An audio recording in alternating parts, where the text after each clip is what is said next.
Hello everyone, welcome to this webinar on how to improve your verbal score to a V40 plus. I'm Piyush and I'm going to be a main host in the webinar today. I'll talk a little about myself, but before that, I just want to know if all of you can hear me loud and clear. I have a poll over here. I would request you all to please respond to this poll if you can hear my voice loud and clear without any issues whatsoever. Okay, so please respond to this poll. That way I will get to know that you guys can hear me. I'll wait for a few minutes just to ensure that my voice is audible to every one of you. Okay, so let's see. I see almost all of you can hear me till now. That's great. So just to give you some background about myself, I'm Piyush and I'm a GMAT strategy expert at GMATWiz. I have taken the GMAT myself and I love helping students to improve their score. So I'll talk a little more about myself, but before I get started, I will actually like to know more about you as well. So let me ask you a question in a poll. So since this webinar is focused on verbal strategy, I would like to know what is your current skill level in verbal. So there's a poll on your screen, which is a very simple question, which I want to understand what is your current verbal score. So if you have taken any mock test recently, what was the latest verbal score that you have received? You can probably put the latest score or the average score that you are getting in the mock test. This will help me get an idea about the quality, like the kind of skill level that people have who are attending this webinar. Okay, so I see a lot of votes coming in. Let's see a few more votes. Okay.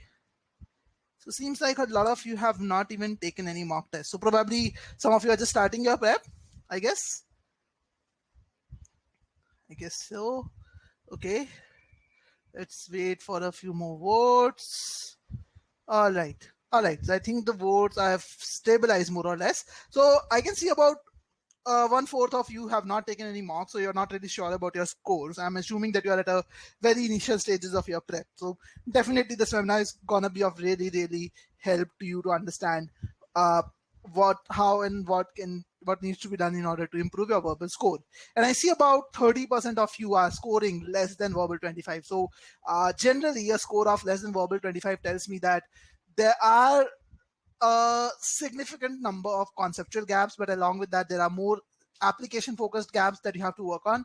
And around 21% people have a score of more than 26, but less than 30. So this people generally are, if your score is 25 plus, that means conceptually you are good. But when it comes to applying those concepts, that's where you're struggling. And then don't worry, I'm going to talk about it in a lot more depth. But most of you are in the right place because this webinar is all about helping you understand how can you break this barrier that you are at present and how do you get to a 40 plus kind of a number. And what we are going to do today is focus more on the strategy part of it, that okay, what are the core issues behind why your score is low and how can you improve it further. And one good thing is I have been a struggler myself. When I started my prep, I remember the very first test of GMAT verbal that I took, I just scored a 13 percentile in that. Okay, that was the score I got. I was really, really demotivated by looking at that score. I was that bad in verbal. I struggled big time with verbal. It was not an easy job. It was not a straight time for me. I had to do a lot of prep. I had to rework on a lot of things. I went through multiple things. I really struggled to improve my verbal score. And I still remember those days when I was actually solving tests on verbal and my scores fluctuated between 25 to 70%. On one day, I get a 25%. Someday I get a 70. Even on some days, I might even get an 80% score. But that was never ever consistent. And the biggest issue was whenever I used to complete the test, and between the time when you have that small gap between when the test result is displayed to you and you have completed the test, between that time, my heart used to beat really fast. I used to consistently pray to God that please give me a good score at least this time around. So that was the confidence level that I had. I was never really sure about how the test has went and how am I going to perform over there. And even after all this struggle, I could improve my verbal score to a 41, which is a 93 percentile in my very first ever GMAT attempt with an overall score of 740. So this is what I was able to achieve. So Julia, if you got a 14, you're very, very similar to the level that I have at. Okay, so it is very important that you actually take into account all the learnings that we are going to discuss today, and whatever we are going to discuss today is from my own experience as a student as well as a tutor. So in the last 8-9 years, I've helped a lot of people improve their scores. So from my experience, I'm going to tell you exactly how to chart out a journey from right now this score to a verbal 40 kind of a number. Okay, and it's a good thing, Julia, that you're good in quant, so that is definitely going to help you because you can focus your energy on verbal. Now, let me before going through this slide, let me ask you guys a question. What are the most common issues that you face in verbal today? Okay, again, I speak to a lot of students every single day from beginning till the end, so it is very important that like we take care of the most common concerns. So I would like to hear from you guys before I tell about the question, like the common doubts I hear, that what do you think are the most common problems that you are facing today when it comes to verbal specifically? Prathamesh is reading stamina. Zuni says cannot identify any errors in the SC original sentence, understanding argument, scope, and conclusion clearly.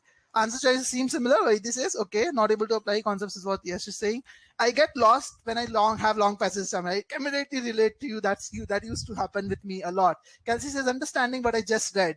Suraj says lost focus. Kapil says timing. Okay, very very relevant points, guys. Time management is what I guess Richie is saying. Yes. Okay, eliminating between last two. Fast reading is what Samnesh says. SC and hard CR is what Sri is having problems with. Okay. Shishang says I'm facing big time accuracy issues.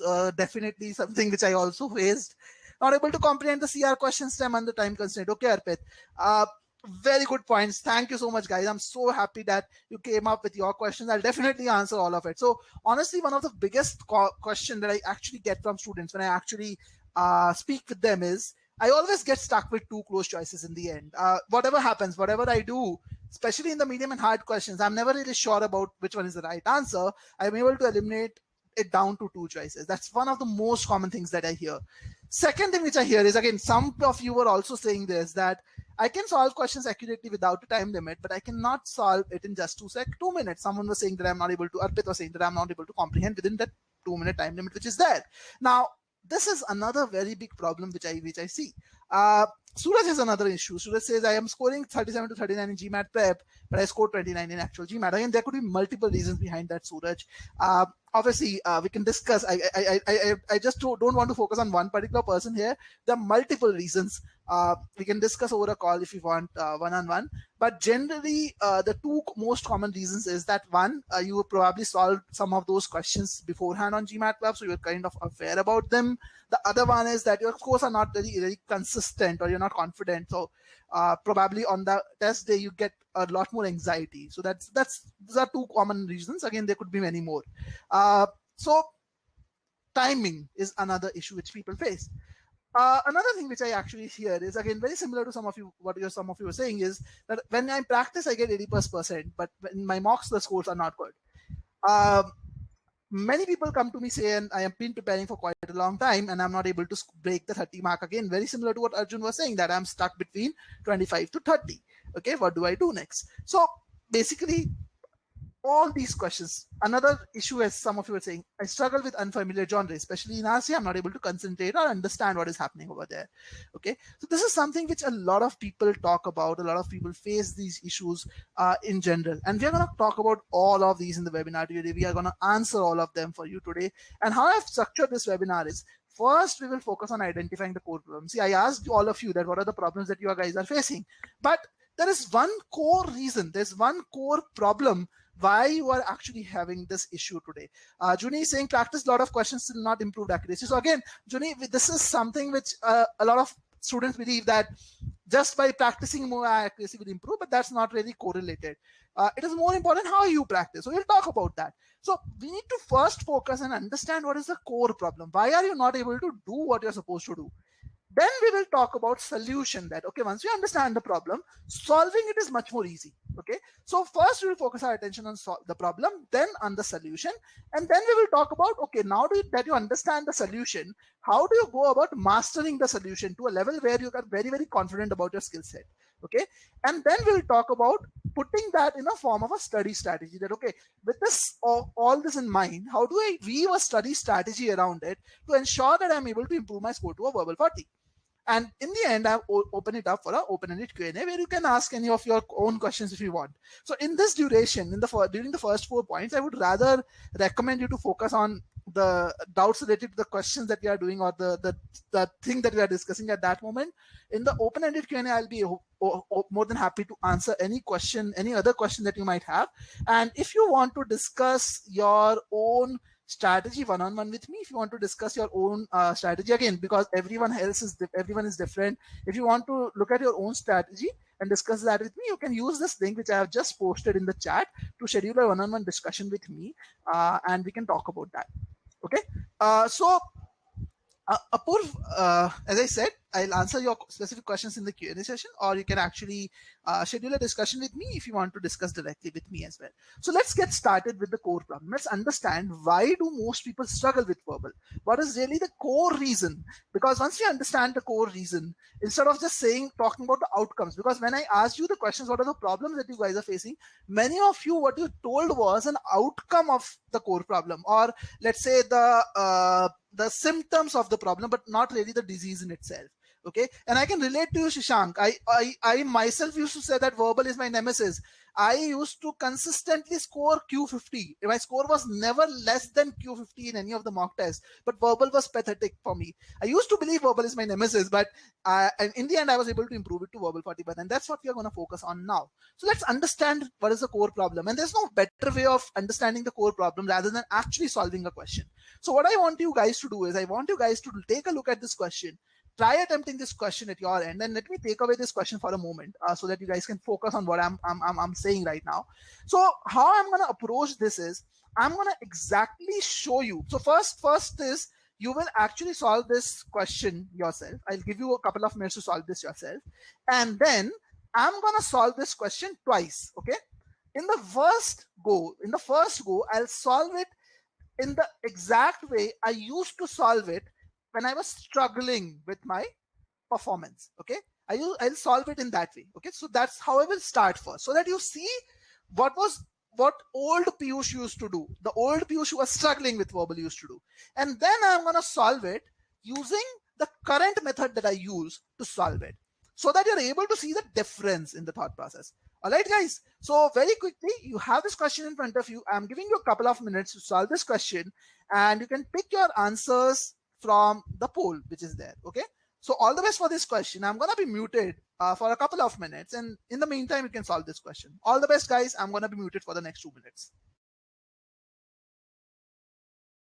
Minutes for most of you to solve this. So what do you think, guys? How did you find this question overall? Like, was it easy, medium, difficult? If it was tough, what was tough about this question? Just want to see your experience with this question. What do you feel about this question? Please feel free to share your comments in the chat. I'll be more than happy to take a look at it. Just want to see exactly how you guys found this question overall. Okay, and please feel free to tell me what do you think is the level of this question as well. Okay, Anubhav says it was confusing. Okay, Juni says it was medium. Okay, what about others? C versus D is what Anubhav says. Okay, Julia found it easy to medium. Pooja also found it easy. Okay. Abhishek says it's medium. Diksha says it's medium. Apur says it is medium. Okay. This is a 700 level question, guys. Just to tell you. Shashank says did this yesterday itself. Okay. So you would have definitely found this easy. Anyway, but hard question is what Arjun says. Narrowed it down to A and C. Oh, worries, guys. Okay, great. So I'm seeing that it's a mixed response. Some of you found it simple enough. Some of it found it very tricky. Some of it found it medium. But as I said, my objective is not to solve this problem. My objective is to help you guys understand exactly what is the core problem that's actually troubling you, that's actually creating an issue for you, why you're not able to reach that target score of 40 plus on verbal.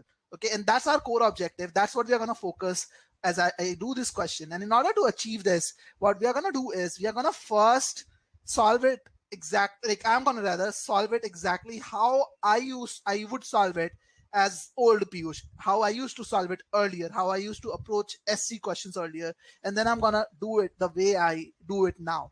Okay, so let's solve this question. Let's approach it how old Piyush would have approached it. Now, initially, when I actually started sentence correction questions, like the general format that I followed was I would go by reading the sentence and find, like, trying to understand what sounds right to my ear. Okay, so let's do that. Scientists have recently discovered what could be the largest and oldest living organism on Earth, a giant fungus that is an interwoven filigree of mushrooms and root-like tentacles spawned by a single fertilized spore some 10,000 years ago and extending for more than and spawned and extending. So it seems like extended should probably be used. That rhymes better with spawned. So maybe extended is should be the correct answer. So this is something that I used to do in my very, very initial phases of prep. I always used to try and see, read the question quickly and see if something wrong catches my ear and I can actually pick it up and I can actually get the answer. So that was the approach that I used to follow initially. Okay, and then suddenly I came to know about a very unique method that kind of changed my thought process. That was known as splits. How many of you are aware about splits approach? Can I see some yeses, nos? How many of you are aware about the splits approach? Let's see.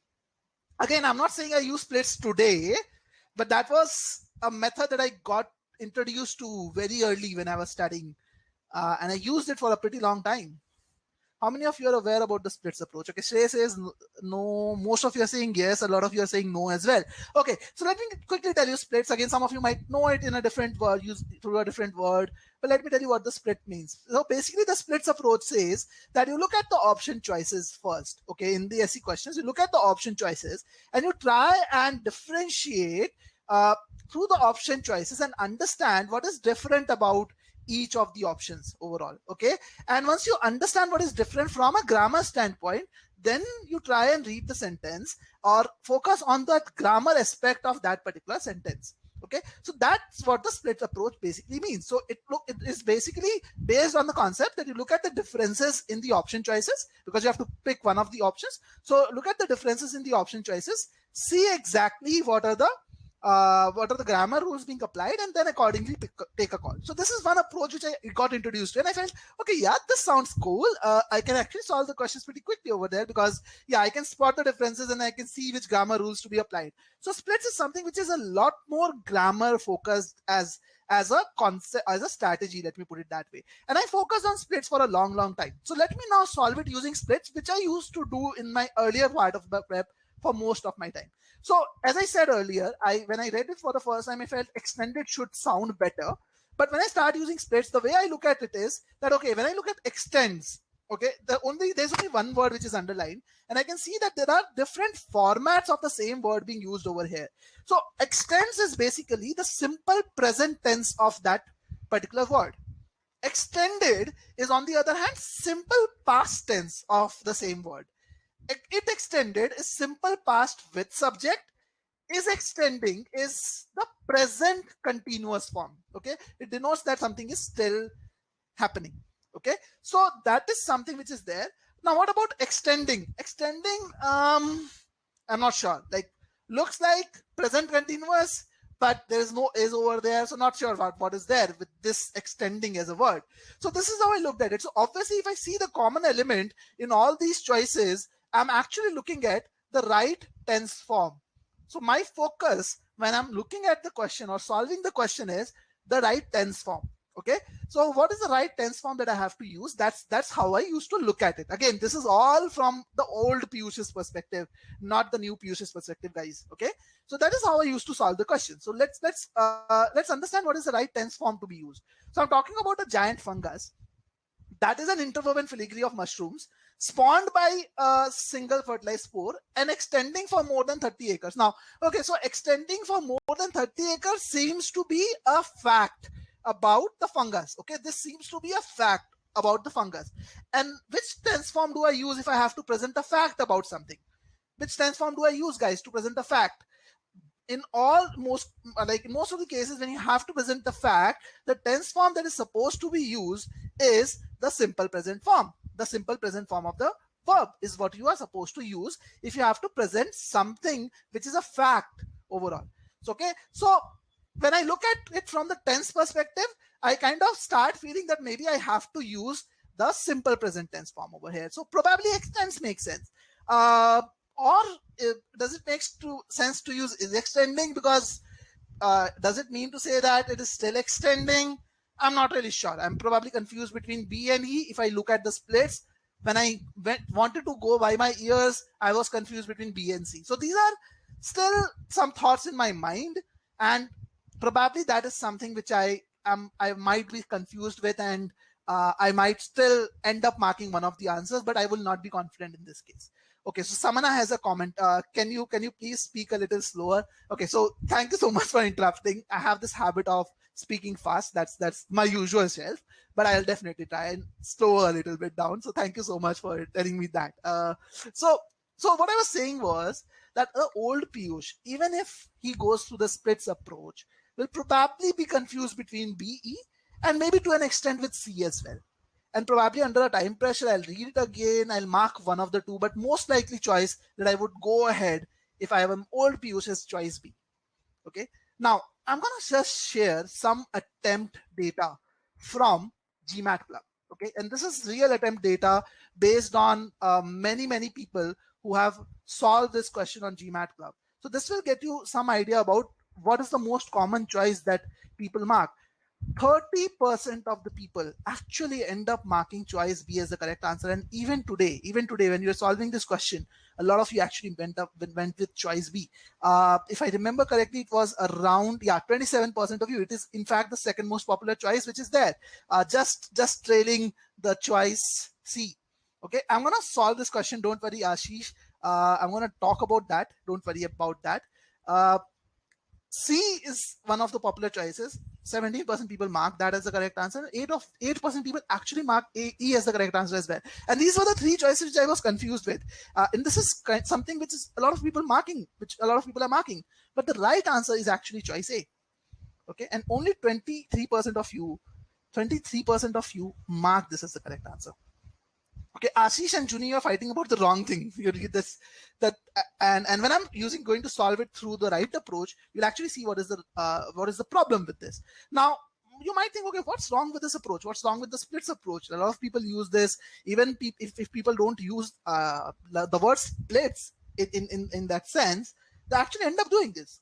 And I'll tell you very honestly, I speak to 5 to 6, 7 people every single day, and many a times I give students to solve questions right in front of me, and when I see them solving the questions, I see that they are following the splits approach almost every time. They read the first sentence very quickly to catch what is wrong with the sentence, what sounds wrong to their ears, and then they look at the option choices and the differences in that.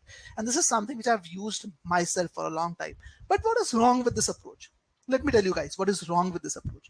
The core problem over here is that most of the methods that we follow as students, we focus on one core principle. Most of you were saying this when I asked, okay, what is the problem that you guys are facing? You said that, okay, I'm not able to focus when there is a time crunch. I'm not able to solve questions under timing. So most of us, when we start solving questions, we go under one particular thought process that we have to solve questions quickly. And we fail to realize this thing, that there is a logical aspect to the question as well. Try and focus, guys. Why is GMAT testing you on sentence correction or critical reasoning for that matter? You are going to apply for an MBA program, most likely, or a management related course. Why are these things important? GMAT is actually a very logical test if you understand it. They are not testing you on the grammar knowledge. They're testing on the logical side of it. But if you just focus on solving quickly and not on the logical aspect of the sentence, you will actually get a low score. And most people feel, again, the core problem behind all these things is that timing is the thing that we need to focus on. But what you need to understand is accuracy is more important than timing. GMAT is not going to give you extra marks for solving the test quickly. And one more problem that is there is, and again, I want your yes or no on this. I'm going to ask this as a question, and I would like to see your yes or no. And please be very honest with me. I'm going to put the question now. How many of you feel that GMAT verbal is subjective? That there are many cases in which even two choices could be correct, and it's just subjectivity which is there. Please say a yes or no to this. I want a very honest answer on this, guys. This is a very important question for me. how many of you think that GMAT verbal is subjective? There could be 2 right answers to a question, and it depends on who is explaining the rationale. Please be very honest with me, guys. And I'll wait a minute for some of your responses. And then you can put your responses in the poll, Ashish. Akshay, I don't think the issue of voice is at my end. Most of the people are able to hear me. If you're not able to hear, please try rejoining. Okay. Hands down S is what Shashank says. Okay. Akshay, it is just the problem with you maybe. So, okay. I still see some votes coming up. Please be very honest with me. How do you think that GMAT verbal is subjective? There could be 2 right answer choices. I have to pick the best one. It is just subjective. Some people think this is the right answer. Some people think that one is the right answer. Okay, guys. Great, guys. I'm so happy to see the responses. And thank you for being very, very honest with me. Around 60% of you say that it is, yes, I feel that GMAT verbal is subjective. It depends on the person's rationale who is putting it across. And it is really something which is subjective. Trust me, guys. I was exactly like you. I actually used to think like that because I was someone who was doing really well in quant.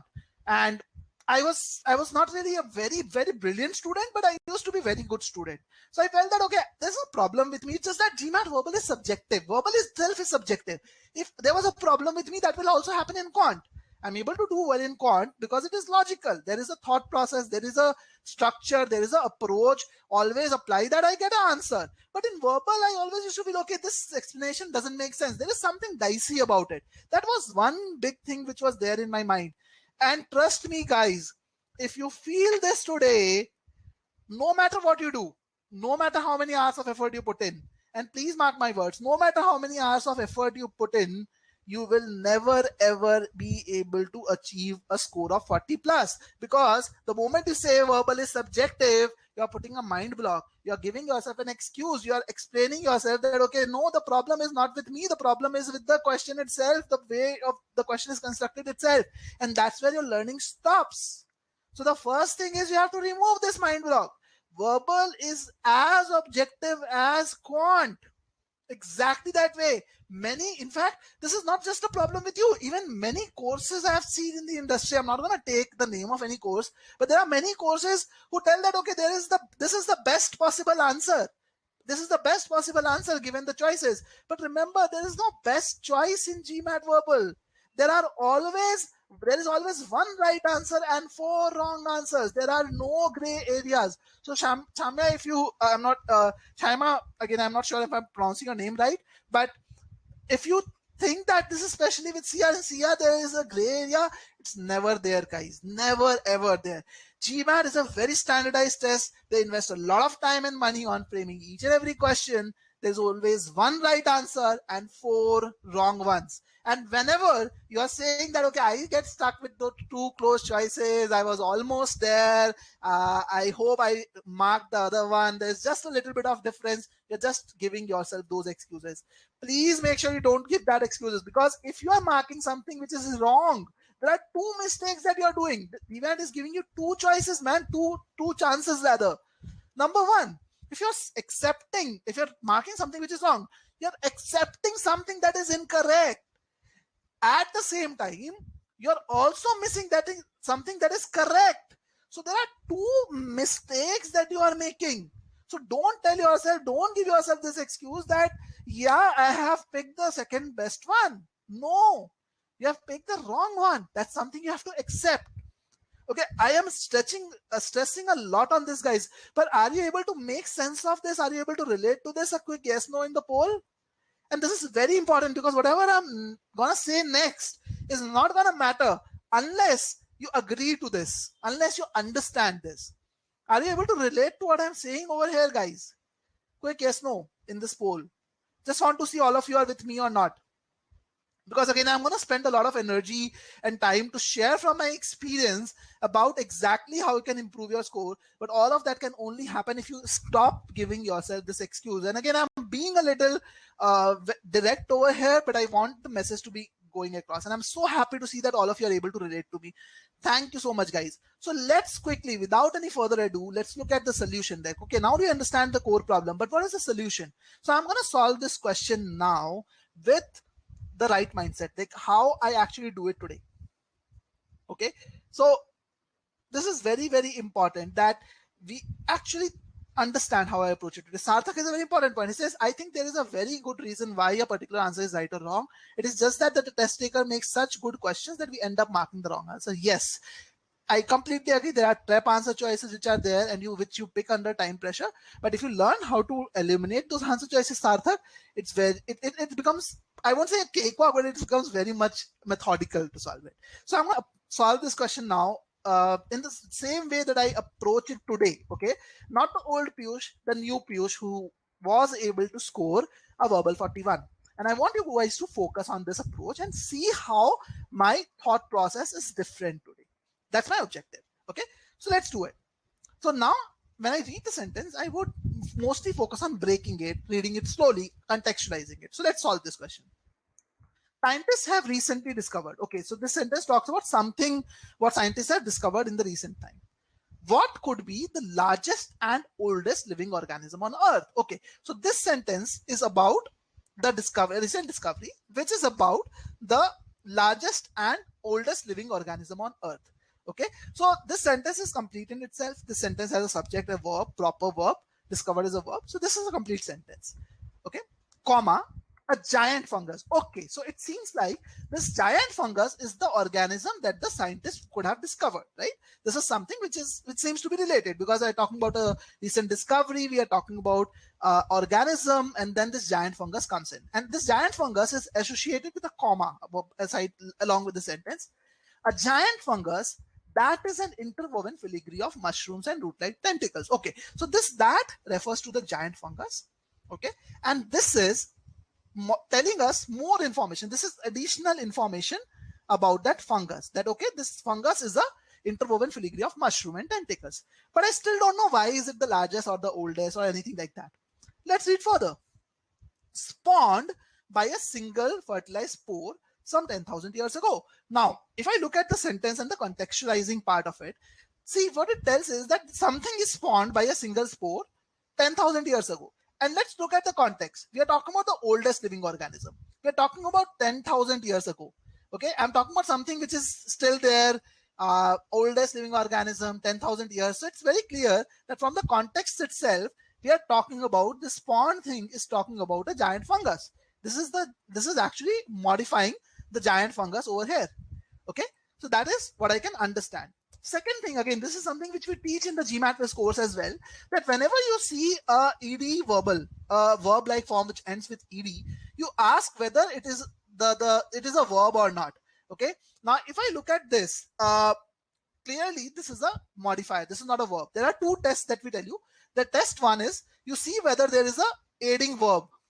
Is there a helping verb before the verb? Helping verbs are is, am, were, was, things like this. So there is no aiding verb before spawned. So clearly I cannot be sure whether it is a verb or not. If there is no aiding verb, then you have to do another test. You have to ask, is the subject, is the fungus, rather, let me put it that way, subject doing the action or not? Is the fungus doing the action of spawning? Clearly no, it was spawned by a single fertilized spore. So since the fungus is not doing the action at all, this spawned is actually acting as a modifier. This is acting as a modifier which is providing us additional information about the fungus. Okay, again, this is something which we teach in our course, in the GMAT course, how to read, how to pause and all of that.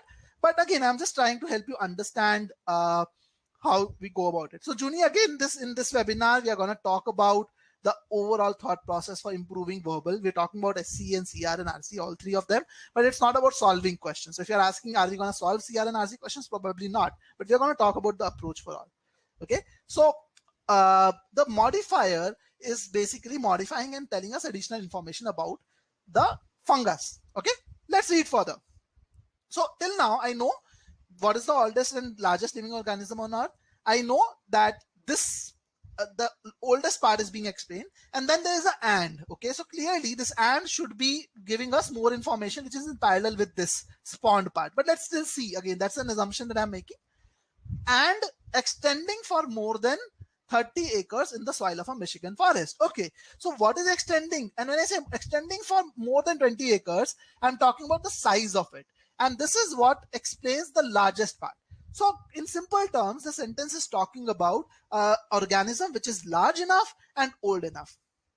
Okay, so that is something which is there. Okay, I have a question. Akshay says, why can't spawn modify tentacles? So again, Akshay, think about this. We are talking about largest and oldest living organism. And we are talking about spawned by a single fertilized spore 10,000 years ago. See, are the tentacles spawned? Why does it make sense to say that? I'm talking about the oldest living organism, which was, what was oldest? It was a giant fungus which was oldest. Tentacles are not an organism. Try to understand and relate the entire thing, guys. That will help you understand what is the intent of it. Okay. No, PB, it is not modifying the nearest noun. Okay, it is actually modifying giant fungus. Focus on the meaning part, logical part of it. Okay, so clearly extending is also a modifier which is telling us about a giant fungus. So in this case, actually extending is not acting as a verb at all. Okay, it is not acting as a verb at all. It is about the fungus. And Ashish, it is very usual for people to miss this. I completely agree and relate to you. The simple thing is that we generally don't focus on the meaning and we focus a lot more on the structure. Okay, focus more on the meaning part also. Understand the logical aspect of it. And that is only possible if you look at the complete sentence as one single entity. So clearly, as I said, the spawned is not a verb, it is a modifier. So extending should be a modifier and not a verb form. And if you go by that understanding, you can eliminate extends because it is obviously a verb form. You can eliminate it extended. You can eliminate it is extending as well. You can even eliminate extended. Okay, because this is something which is fine. Okay. When I say extended, that's also a verb form. A giant fungus extended for more than 30 acres. Doesn't make sense. That's a verb form at the end of the day. Okay, so it's so easy if you go by the meaning and understand the structure from a meaning standpoint as well. So let me ask you guys, what do you think is the difference in the previous approach and my approach? Abhi, this is an official question. Yes. So I picked the official question. In fact, in the very first screen, I showed that this is an official question. I did not say it out loud, but yeah, this is an official question, a 700 level question from GMAT. Okay, so what do you see is the difference, guys, in your approach versus my approach? I want to see some comments from you. I just want to understand that you guys were able to see the difference which I was trying to talk about. Okay. So, Chaima, if you don't get why C is wrong, extended is a verb form. Extended is not an ED modifier. Anubhav is asking the same question. Again, guys, I told you about 2 tests which we have in our course. If you want, you can go to the free trial. There is a file in the free trial which talks about this test. You can use these tests to understand what is the difference. I'm quickly going to give you the link for our free trial. In that, you can find in the sentence correction part, you can find the concept on identifying the verbs versus verbals. There we have covered this in depth. But I'm going to quickly show you why extended is a verb form and not a verbal. To understand this, if I use extended, the first test is aiding verb or not. Okay, there is no aiding verb, so test 1 is not conclusive. I need to move to test 2. If there was an aiding verb, I can surely say that it is a verb. Second test is it the subject or not? Is fungus the subject or not? If I use extended with fungus, okay, if I use extended with fungus, a giant fungus extended for more than 30 acres, yes, that's the subject. So extended is definitely, in this case, will act as a verb form. And I'm looking at a modifier. A verb cannot be parallel with a modifier. Okay. So PB, again, this is one rule which I hear from a lot of people that is very popular in many cases, that can a modifier jump over the verb or not? So in this case, it is not really jumping over a verb. If you see, in a way, this giant fungus, this part is modifying the giant fungus. And this part is also modifying the giant fungus. Okay, so it's not really jumping over a verb. If there was a giant fungus and then there was a verb associated with giant fungus, then the jumping over the verb concept will come into picture. And I would say, don't look at jumping over the verb. Try and understand whether the meaning wise it is making sense or not. Okay. So I asked all of you guys to actually tell me what is the difference in your approach versus my approach. But I can only see one person saying, Pratmesh saying that meaning-based approach versus guesswork. Juni has also said that meaning versus structure. Good point. Happy to see from both of you. Any other differences that can you guys tell me? And Ashish is a very important question. Ashish says, can we analyze all this under 2 minutes? Yes, Ashish, you can actually. When I started doing, but not from the day one, that is for sure. Because from when you start doing following a new approach, you will actually take a little more time to get used to it. When I started following the meaning-based approach, or started focusing on the meaning part of the sentences, it used to take me even 3 to 4 minutes to answer a sentence correction question. But the good thing was I always had a 90+% accuracy from day one. Okay. And when I solved, let's say 50 or 100 odd questions using this approach, my time came down to 2.5 minutes. And the moment I solved 200 odd questions using the approach, my time even came down further to less than 2 minutes. On the actual day of the test, I was able to solve a sentence correction question within 1 minute 10 seconds using the meaning-based approach. And still, I was able to get a 94 percentile in sentence correction. Okay. And the reason why you take initially more time is because you are new to learning something. Okay. I remember when I was driving for the very first time, it was very difficult task for me. I had to think about the clutch, the brake, the accelerator, the car in front of me, the side mirrors, the back mirrors, whatever, all of that at once. But now I can actually drive, and probably, again, I'm not saying that you should talk over the phone when you're driving, but I can probably do multitasking at the same time, because the driving thing has become a second nature to me. So it's just that you have to do it multiple times. And I'm so happy to see the responses. Siddhant says need to spend more time to understand the context. Exactly, guys. So the core problem that is there is that as a student, we don't really focus on the application part. Now, the application part is I've just shown you. Again, I'm not going to solve this thing. I generally show this as well with an example of quant. But in terms of verbal, we don't really focus on the application. Okay, another interesting question from Ashish. Very pertinent question, Ashish. Thank you so much for asking this. How can we memorize the grammar rules needed for sentence correction? See, the problem is with the word memorize. You don't have to memorize the grammar rules, trust me. If you follow the meaning-based approach, and in fact, you should not memorize the grammar rules if you want to apply the meaning-based approach, because you cannot apply grammar or find out the rules if you are errors if you are just looking at grammar, not the meaning. So what is important is that you have to understand the logical aspect of those grammar rules. See, many people will just say that, okay, this is an idiom. Like, you will see many people even on popular forums like GMAT Club, I see sometimes saying that, okay, this is incorrect because this is an idiom. In most of the cases, even behind what people commonly say as an idiom, there is also a logical explanation to it. So I would say, Ashish, try and focus on the question on the grammar rule from a logical standpoint.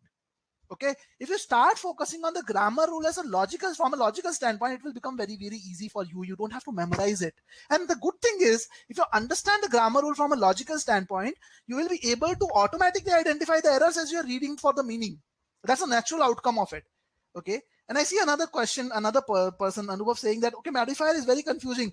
Anubhav, modifiers could be very confusing if you are looking at modifier from a grammatical perspective, trust me. But if you actually start looking at it from a logical perspective, modifiers, you love modifiers. If you ask me in GMAT, that's the one topic that I love is modifiers, because those are the most logical areas. So in fact, Ashish, I even recommend students to learn the grammar rules from a logical standpoint if you want to apply the meaning-based approach. And that's one of the biggest reasons when it comes to our sentence correction course in GMAT Viz, we have first taught you, to begin with, we have taught you how to understand the meaning of a given sentence properly. And then we teach you how to understand the logical aspect of each and every concept, so that when you actually think about the meaning part, you're automatically able to come up with the errors. So ensure that when you're thinking about the concepts, when you're learning those concepts, you always learn the logical aspect of it as well. Okay, I hope that clears it for you, Ashish. Okay, so let's move to reading comprehension now. Like, why am I talking about it? Just give me 1 second, guys. Just give me 1 second.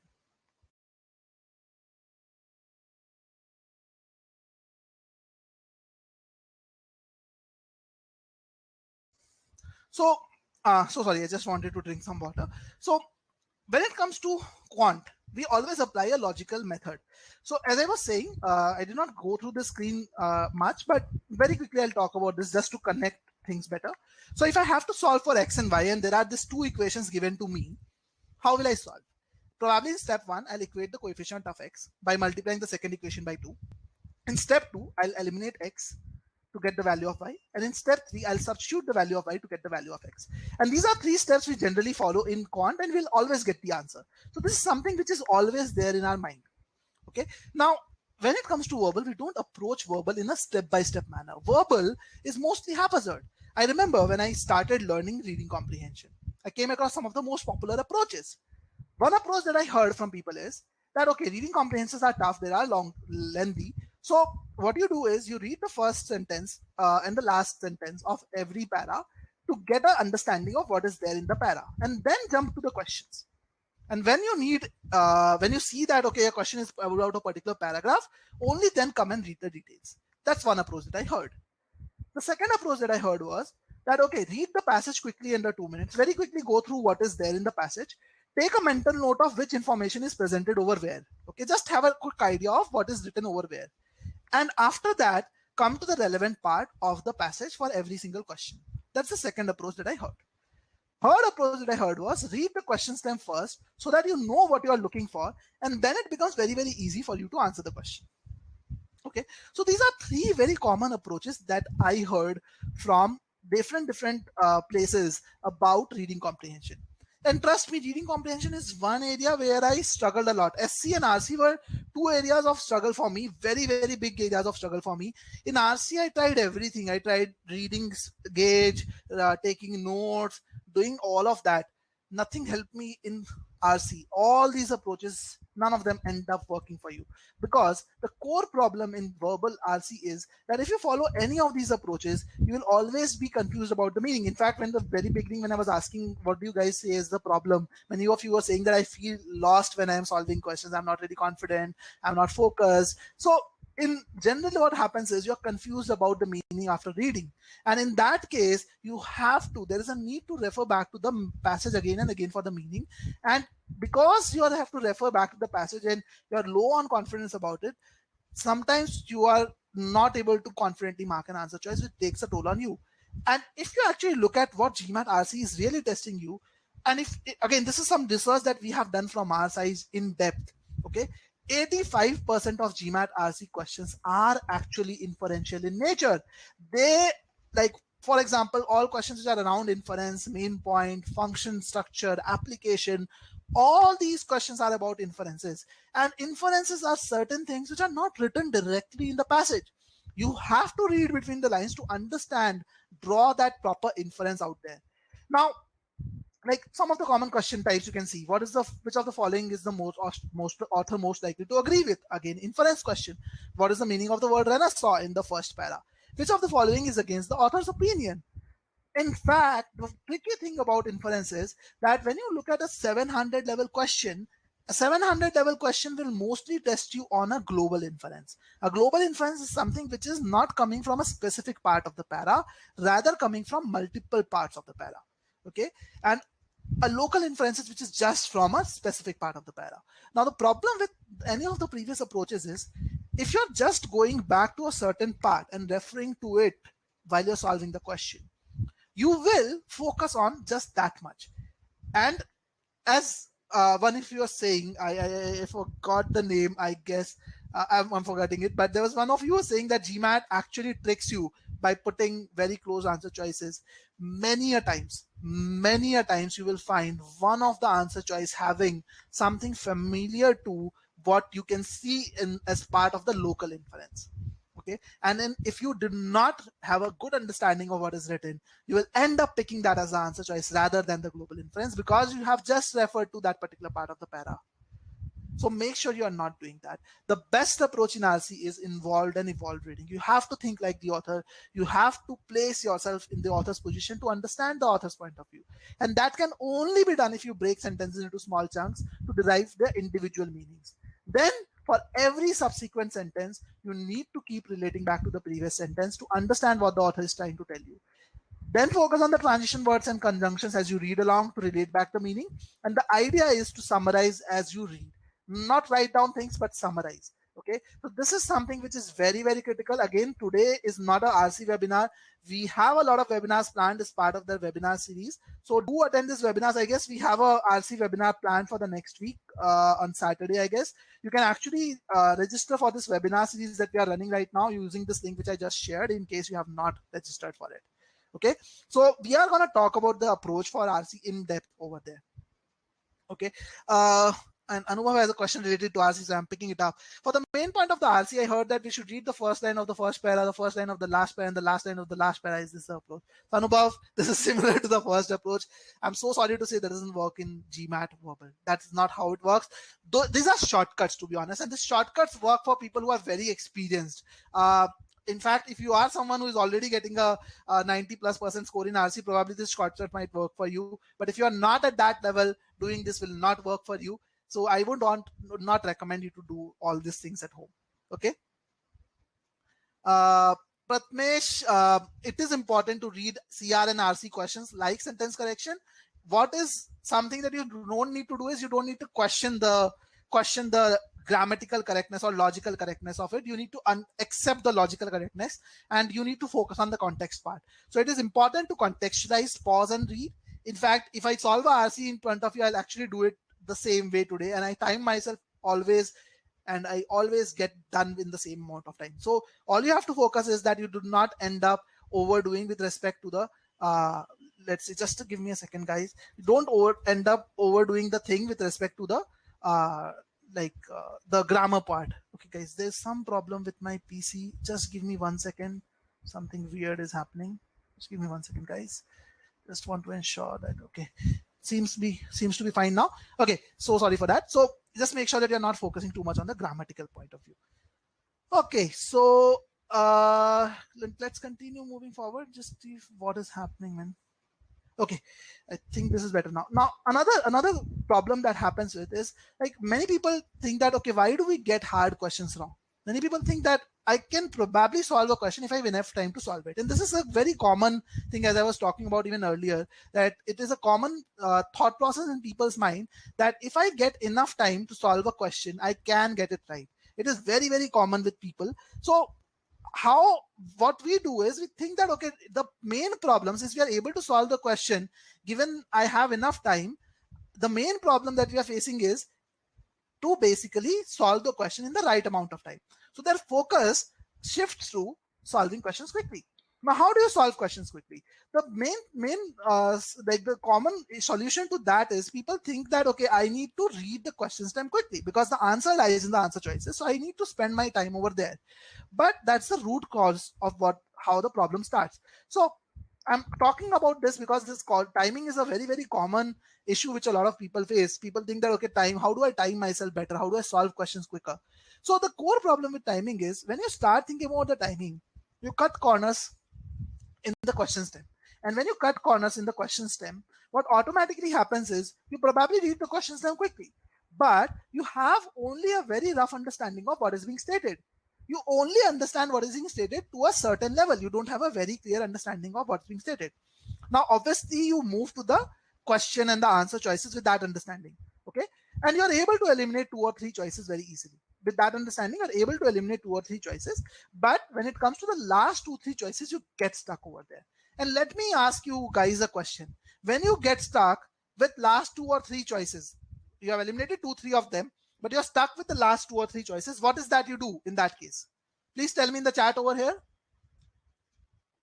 What is that you do when you are stuck with the last 2 or 3 choices? Please tell me in the chat over here. What is that you do if you are stuck with last 2-3 choices? I would like to see some responses. Okay, still waiting. Reread the passage. Ashish says, Amna says, make a guess. Okay. Arjun says also make a guess. Inky Pinky is what Prathamesh does. Okay, so you also say make a guess. Read several times. Semena says. Richi says go back to the passage. Okay. What about others? Read stem again. Check meaning is what Yash says. Okay. Yes, I would say if you have to check meaning, check it earlier. That will give you much better outcome. Trust me. But I can definitely understand. Try to eliminate even further, Abhi. That's the goal. But how do you eliminate even further? Okay, if not helpful, best one. Keval is this is what Keval says. Exactly. That's what most of the people do. They end up rereading the choice or rereading the question multiple times. And as time goes out, they mark some answer as time is running out. So they have to move to the next question. So this is the common thing which people do.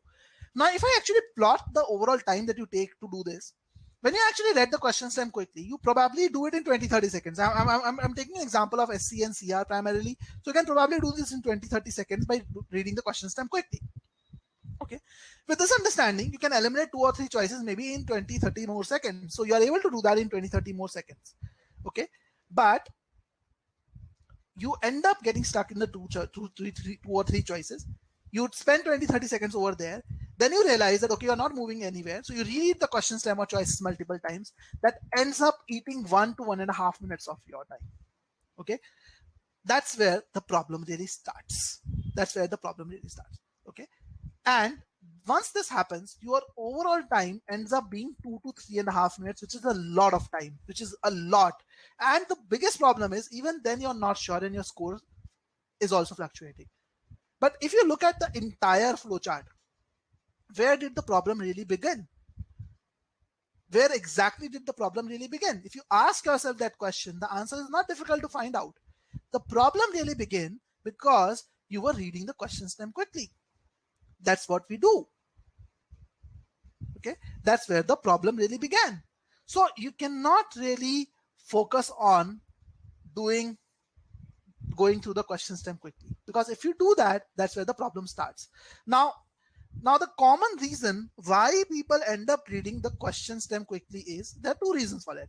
One, they don't know the right approach. Most of the people, in fact, I as a student, if I look at it, no one ever taught me that you have to focus on the meaning or you have to focus on the context when you have to read a passage. In fact, if I recall how I went through the entire prep, none of my teachers told me how to read a passage. All of them used to just give me a passage to solve, and they used to explain me why one answer is right, one answer is wrong. None of them told me how to read a passage.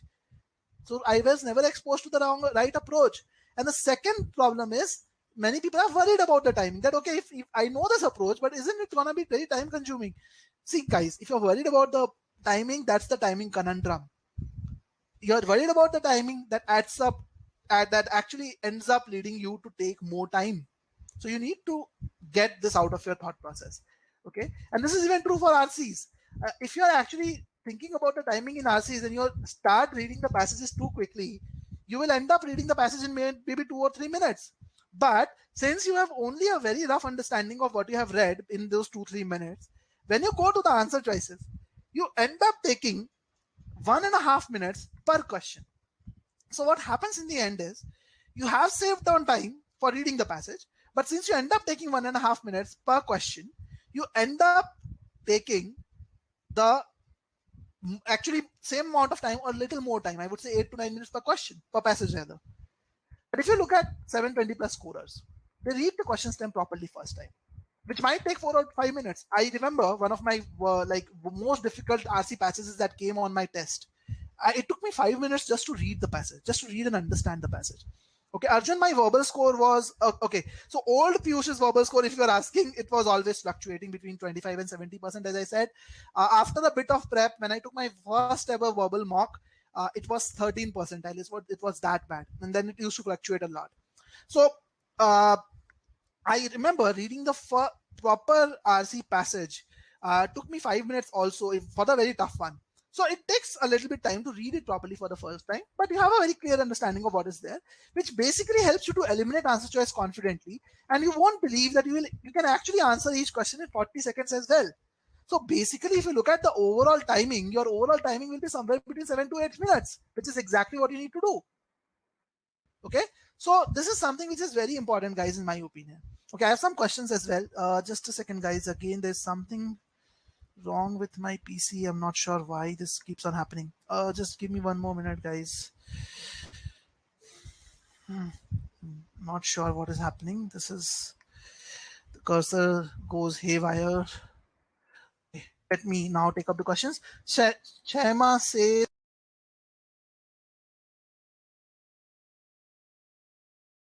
guys, I had an issue with my internet. Can you guys hear me? Can you guys hear me now? Quick yes no over here. Can you guys hear me now? Just a second. Let me create a poll. Can you hear me? Let me ask this in a poll. There's some problem with my laptop. It kind of disconnected me right away. Okay, I'm glad to see that all of you can hear me. So sorry for this interruption. Not really sure what is happening.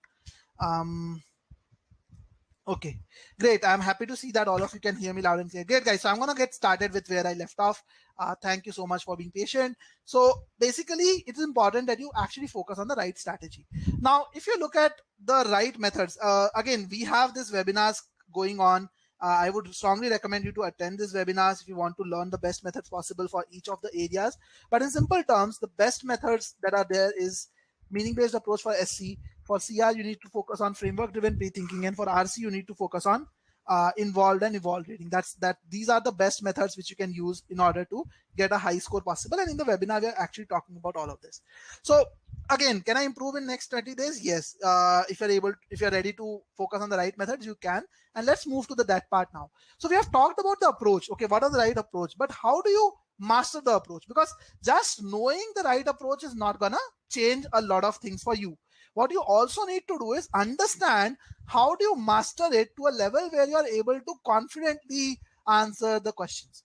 Okay, because learning an approach is just a part of it.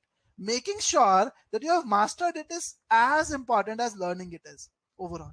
So let's focus on this part.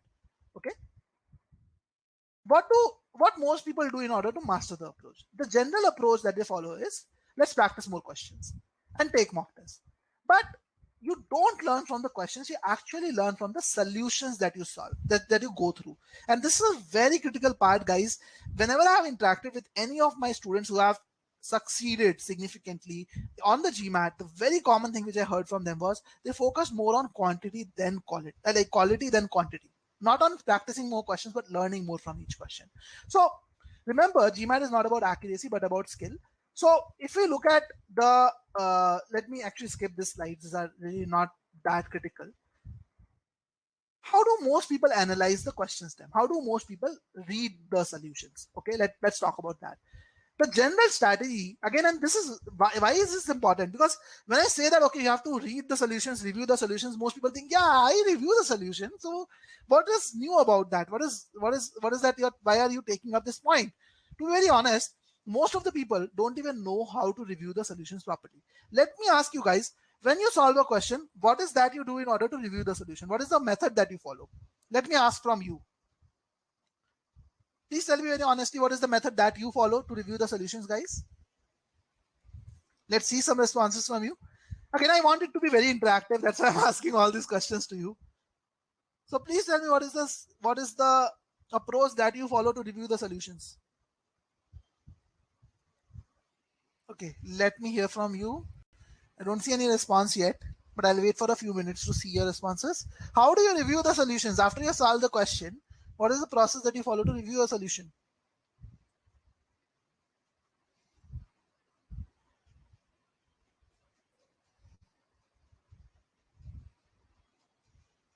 Okay. Okay. Review after completing the practice test is what Amna says. Chaima says, I just read them one by one and try to see the most suitable one. Try to understand the approach and compare it with mine. Good point, Ashish. Really happy to see that. Samina, there are 50 plus participants still in the webinar. I guess people are writing the answers, so that's why there's a delay. Go through every option if eliminated, read the question solution thoroughly and understand the approach. Good. Thank you so much, Govinda. I'm so happy to see that. See where I went wrong and why. Check the mistakes in the thought process that I had when I was answering them. Happy to see that, Shay. So, honestly, if you ask me, the most common thing which people do, again, I'm happy to see that most of you are doing the right thing, but the most common thing that people do is they only review the question when they get it wrong. They only review the solution when they get it wrong. If you get a question right, most people just skip through the solution. And there's nothing to be like to hide over here, because this is something which I have done also as a student, and probably this is why I struggled a lot to improve my scores. You should not only review the questions when you get it wrong. You should also review it when you get it right. And the worst part is when you review it, when you get it wrong, many people just spend time on option analysis. They understand why each answer choice is wrong. They focus more on that part. But what they forget and not focus on is that the approach, the method that you get used to get to that. So in most of the cases, there's no improvement in the score. So how do you master the approach? How do you understand the right method to solve a question? So basically, the most important part is you need to refer to solutions which follow a consistent and logical method. Many people don't even have access to consistent solutions. See, if you are focusing on learning the meaning-based approach, and then you are looking at a solution which is telling you the grammatical side of it and not the logical side of it, you will not be able to learn the meaning-based approach from it. That is for sure. Similarly, if you're trying to understand the meaning of the passage and the solution is only talking about why each answer choice is wrong and not really telling you the meaning of the passage first, then you're not going to learn from the solution. It's only going to confuse you. So first and foremost thing that you need is you need to have solutions that follow a consistent and logical method. When I say consistent, I mean every SC question should be solved using a meaning based approach, and approach should also be logical. Okay, that is what you need first. This is very, very critical. Now, beyond this, the second step which you need to do is verify each question irrespective of whether you get it right or wrong. That's something you need to definitely do. And when you are doing this, spend 80% of your time reviewing the sentence or the argument or the passage analysis. Focus on that. Don't jump to the option choices directly. Focus first on these aspects and note down the variances in your approach so that you can master the right approach over there. Okay, this is very critical, guys. And I'm going to show you, elaborate this through a actual solution. Okay, so what I want you guys to do now is I want you guys to read this question. This is a CR question. You don't have to solve it. You just need to read the question prompt. I'm giving you 1.5 minutes to read it. And as I said, you don't have to solve this question. And then I'm going to show you how are you supposed to go through the solutions yourself. Okay, how are you going to use the solutions part properly? Okay, so please read this sentence, this argument. You have 1.5 minutes to do that. And then I'm going to unmute myself. I'm going to be muted for 1.5 minutes and then I'm going to unmute myself. All the best, guys.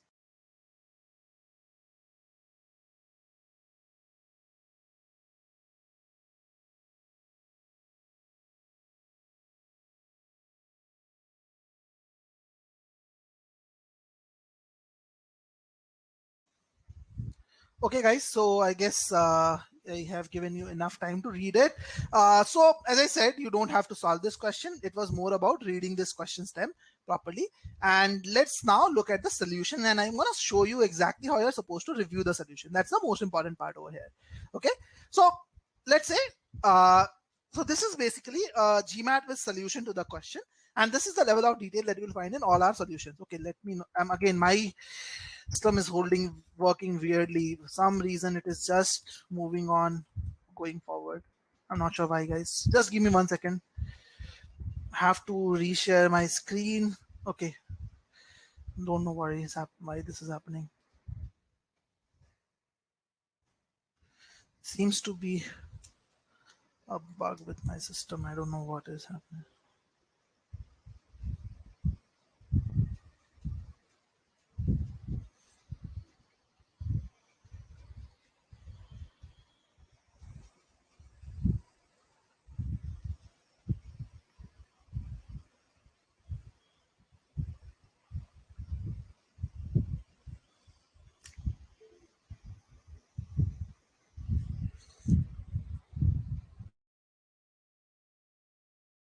With my laptop, as I said, I again got dropped off. Some bug that I have to take care of. Just want to ensure that my voice is clear to all of you now. So I'm gonna give you a link, quick poll over here. Quick poll. Can you hear me clearly now, guys? So sorry for this interruption. And I've missed your questions maybe as well. But just this is just weird. Not sure why this happened. But yeah, now I guess you guys can hear me. Just let me know if you can hear me now properly, guys. Okay. Thank you so much, guys, and thank you so much for being patient with these issues. This is the first time it is happening with my laptop. But anyway, let's come back to this. So what I was saying was, I gave you this question to read through, and the reason was simple. I wanted you guys to understand how to analyze the solution.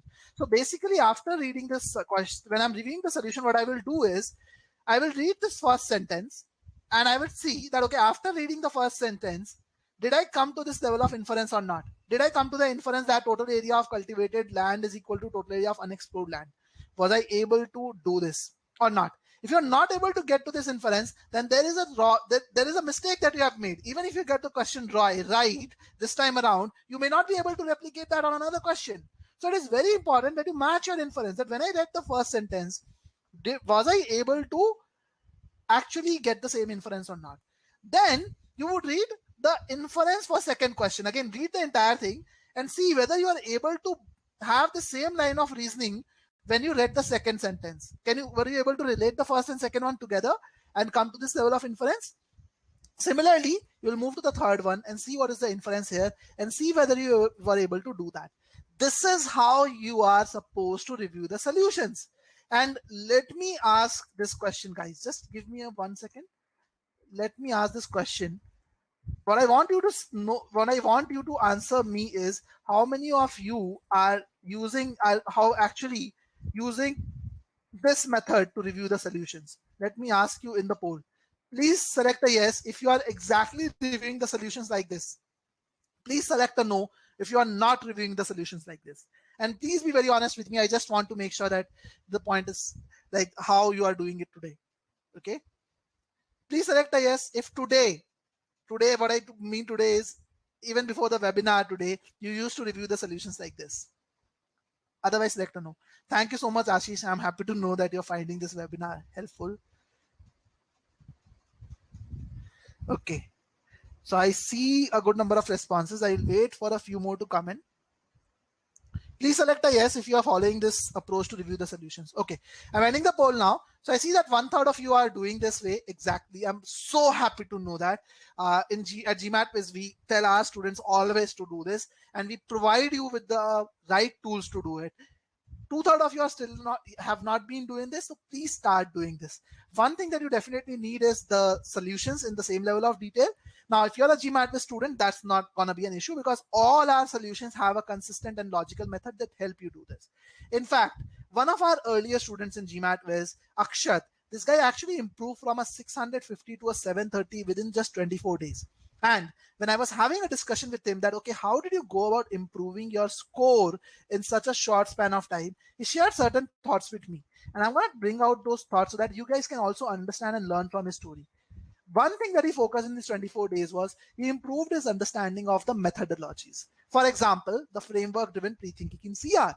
So this is what the methodologies that I was talking about till now. And he focused on reviewing the solutions in depth for the correct answer choices too. And when he was doing that, he ensured that, okay, when he was solving the question, he used to eliminate his answer choice based on solid grounds. That, okay, this one is incorrect because of distortion, this one is incorrect because of outer scope, and so on. So when he used to review the solution, he used to tally whether whatever reason he marked is the same with the solution.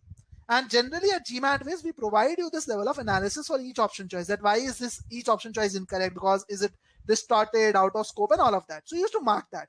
And then he focused on revisiting the weak areas to improve his understanding. And he also believed in himself during the test. He took care of that anxiety through a little bit of belief and meditation and all of that.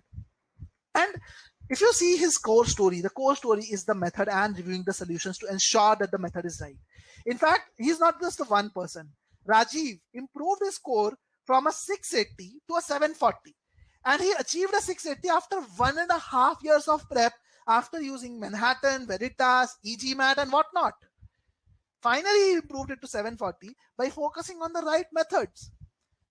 Amsi, on the other hand, scored a 570 after 10 months of effort on his GMAT.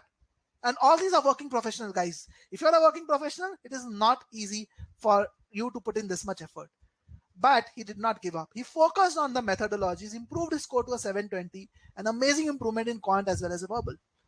So if you ask me, what is the strategy to improve to a 740 plus? So the strategy will actually depend on a lot of factors. And if you're already scoring a 670 plus, it becomes a lot more complex because there are multiple factors to be considered. One thing that we have to look at is what is the time available with you. We also need to look at the target score that you are aiming for. We also need to look at the resources that you have utilized till now for your prep. Based on that, we need to understand how we can go about the next step. We also need to look at your strengths and weaknesses in terms of SCCR and RC. We also need to look at the methods that you are using in order to actually solve questions. And you also need to look at your learning style. So obviously there are so many other factors which are there, and it is not possible for me to take care of all these factors for all of you in this webinar today and give you an answer. So for people who are having this kind of a score, I would recommend it is better to schedule a one-on-one call with me. I'm just sharing the link to do that. My calendar is a little busy. You might not be able to find a slot on maybe Sunday or Monday, maybe, but whichever next slot is available, you can book a slot. This is a free call that you can take to discuss this one-on-one with me. And if your score is not 670 or more, and still you want to have a discussion with me that you need to actually get an idea, there's something unique about your thought process, then you can definitely still book the call. That's not a problem. You can still book a call. But I'm going to give you a general strategy as well in terms of how you can go about improving it. Okay. So let's talk about this. So again, Ashish, if your score test is 1 month away, you can do a lot of good things in that.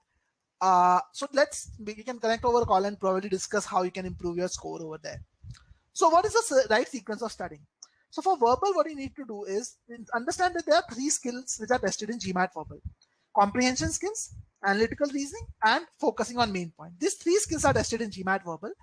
And if you see, comprehension is the only skill which is tested in sentence correction. Along with grammar, obviously, comprehension is, but the skill-wise, only comprehension is tested in GMAT SC. Analytical reasoning, on the other hand, is tested in CR, but in CR, you need to be good at comprehension as well. Both of these skills are required. In RC, on the other hand, all 3 skills are required. So if you look at the right skill level, right sequence of learning, you should first work on SC, then CR, then RC. That is ideal for most people. However, if you are someone who has already done a significant bit of prep, then you should not just focus on SCCR and RC. You need to focus more on your weak areas. Now, how do you do that? So if you have a mock test and you have some scores with it, that is good. Otherwise, you can take a module-wise test. When I say module, I mean SC, CR, and RC. Take a module-wise test with good representation of all topics. And what you do is look at your percentile score. And in a module-wise test, you need to have around 30 questions from each module, as in 30 from SC, 30 from CR, and 30 from RC maybe. And see your scores. A strong area is where your score is more than 70. A weak area is where your score is less than 70. So let's take an example. Let's say you take the test and your sentence correction score is 90, CR is 60, and RC is 40. So obviously your weak areas would be CR and RC, and strong area is SC. So you need to work on CR and RC first. But the order in the weak areas should also be as close to the SC, CR, and RC thing which I was talking about. Okay, so ensure that in this also, since even though your CR is slightly better, it is still a weak area. So you need to work on CR first and then on RC. The reason for that is simple. If you are weak at analytical reasoning, that could also be affecting your RC score. So make sure that you take up that skill first, build that skill, and then only move to RC. Okay. Now, as I said, the most core thing that you have to focus on is learning the right approach. So the first thing that you need to do in order to learn the right approach is understand the method properly. See, meaning-based approach is a method in itself. It's not one step thing. It's a multiple step thing. There are multiple things that you need to do in order to understand the meaning right. Okay. So first understand the method. What are the steps involved in the method in depth? Then you need to solve 15 questions one at a time. Don't do all 15 at once. Do one question first and review the solution properly. Review the explanation to understand the deviations from the method. Because if you do that one question at a time, you can learn from that particular question and apply that learning on the next question to have a better understanding of the method in the next one. Now, a challenge the student faces is that most people don't know a methodical way, like a course or a source which follows a methodical way every time around. Okay, because most of the courses which even I used as a student, I found that they focus more on telling you why is it wrong, one is wrong, and why 4 are wrong and 1 is right. They don't tell you a very logical or methodical approach. At GMAT-Viz, we have ensured that every solution followed a methodical approach, and that's why we have put in a lot of effort on the solutions as well.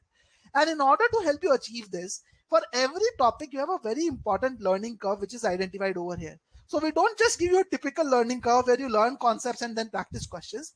There is something which is in between, which is very, very important. That is the learning application part of it. How do you learn the application?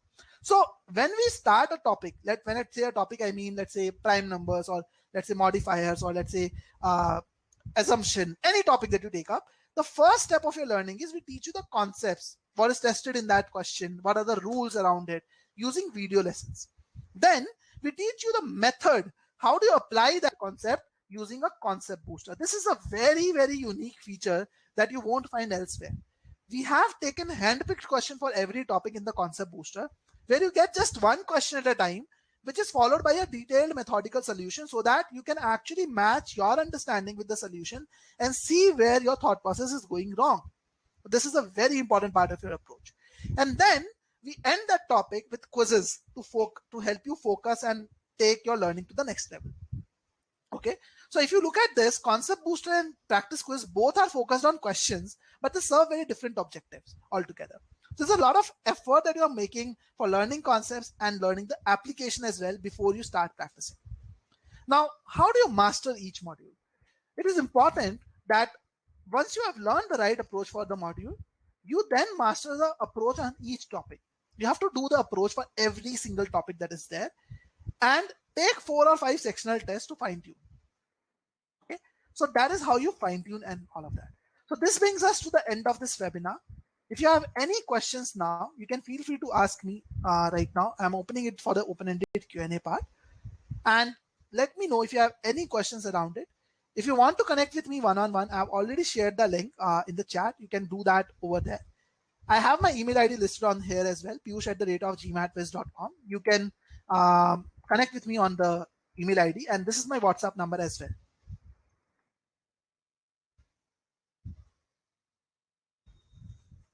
Okay, so please feel free to ask me any questions that you might have. And I would love to see your rating on the session as well for your feedback.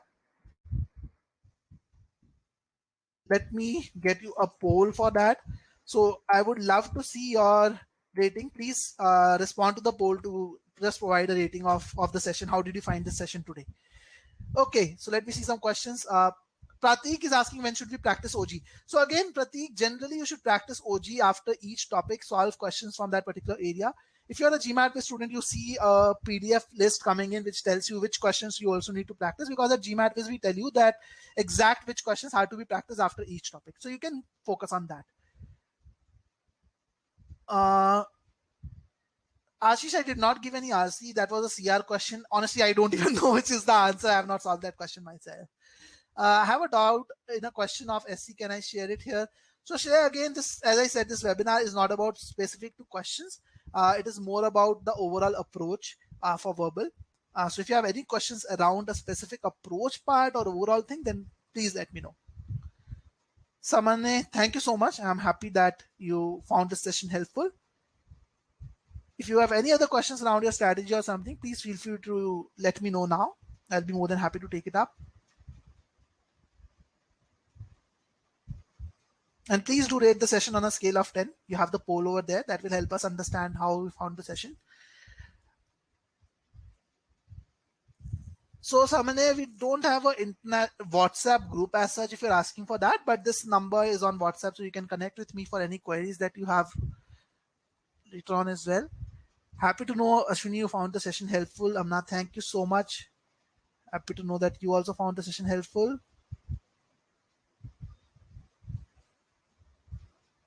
Okay, I don't see any other questions. I'll wait for a couple more minutes. If you have any other questions, and so sorry for the interruptions that happened because of my laptop. There's some issues over there. I see that some of you have scheduled a discussion with me using the link which I shared earlier. I definitely look forward to connecting with you at the scheduled time. Also, if you are looking for a pre-personalized study plan, you can actually use this link to get access to a free personalized study plan for yourself. See, Samrat is asking what is the ideal study time frame for a person to get a very good score range, like to get into 740 plus. So again, there's no proper answer to this because it depends on a multitude of factors. Just to give you an idea, anywhere between 200 to 450 hours or 500 hours might also be required. It depends on what is your current skill level, what is your pace of learning, and a lot of other things. So probably you can connect with me over a call. I can understand what your skill level is probably and help you understand, give a more precise estimate around it. Okay, guys. So I don't see any other question as such. So thank you so much, guys, for being here. I'm glad to have interacted with you. Please feel free to check out our free trial. And if you have any questions, feel free to reach out to me on the link which I provided earlier. Thank you so much. Okay, I'm going to end the webinar now. So you have my contact details anyway on the screen. You can use this contact details to get in touch with me.